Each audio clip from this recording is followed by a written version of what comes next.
അതെ പത്മം, ആ തൈരുണ്ടാവോ ഒരയൊഴിക്കാൻ? ഉണ്ടായിരുന്ന തൈരെടുത്ത് മോരുണ്ടാക്കി കുടിച്ചല്ലേ ശങ്കരമാവൻ പോയേ. മക്കളെ പൊട്ടിക്കല്ലേ.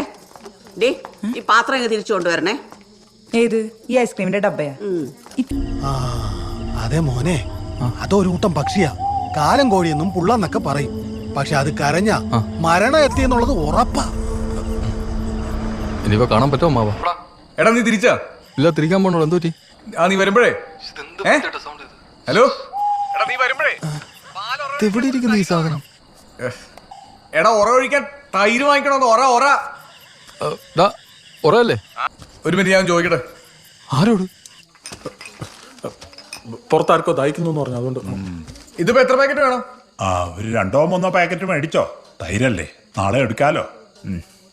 എടാ ഒരു 5 പാക്കറ്റ് വാങ്ങി. ആയിക്കോട്ടെ. ഈ സാധനം അവന്റെ കൈ കൊടുക്കും. എന്ത് സാധനം?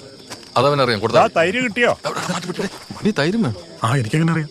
നിന്നോട് സഹദേവൻ വിളിച്ചു പറഞ്ഞില്ലേ? ഇതവന്റെ കൊടുത്തേക്ക്.